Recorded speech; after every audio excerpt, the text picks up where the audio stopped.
د بلخ ولایت له طبیعي پیښو سره د مبارزې ریاست د ترکیې او آلمان هیوادونو د مرستندویه مؤسسو په همکارۍ د بلخ ولایت په شولګرې ولسوالۍ کې د وروستیو سیلابونو له امله پر 90 زیانمنو کورنیو خوراکي توکي وویشل. د دې ادارې رئیس وایي دغه مرستې د مسؤلو ټیمونو له لورې تر هر اړخیزې سروې وروسته پر یادو کورنیو وویشل شوي دي.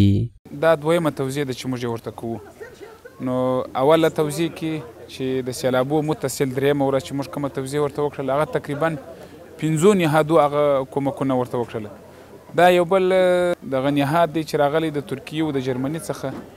نو دا د هغو د خوا څخه دغه کومک دغه ورسره اوس تقریبا په د 15,000 شپږ افغانۍ زیاتو کم مواد دي. د دغه سیلزله ځپلو سره اوسو 90 کورونه تقریبا 100 کوره دي. دا تقریبا دغونه کې ورته مهال د دغو مرستو ترلاسه کوونکي هم دا اقدامات ستایي او د زیانمنو خلکو لاسنیوی یو غوره او انساني عمل بولي. سیل آمد تمام منطقه ما تخریب کرد. دیگه انشالله مشکلات تا جای حل شد. تشکر از دفترهایی که آمدن با ما کمک کردن. دوبار برای ما فیصل تقدیم شده ایش وارد که مواد که غذایی برای فعلا داده میشه همین هستن.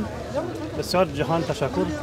له بلې خوا یو تن رضاکار د زیانمنو خلکو د اړتیاو د پر کولو په موخه دا ډول اقدامات مؤثر بولي او له نورو ملي او نړیوالو بنسټونو څخه غواړي چې د دې طبیعي پیښې له زیانمنو سره لا زیاتې مرستې وکړي.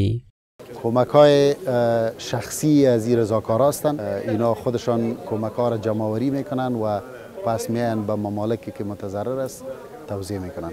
در مجموع شاید در حدود 10,000 12,000 دلار شده باشه در ولایت بلخ و علل خصوص به ولسوالی.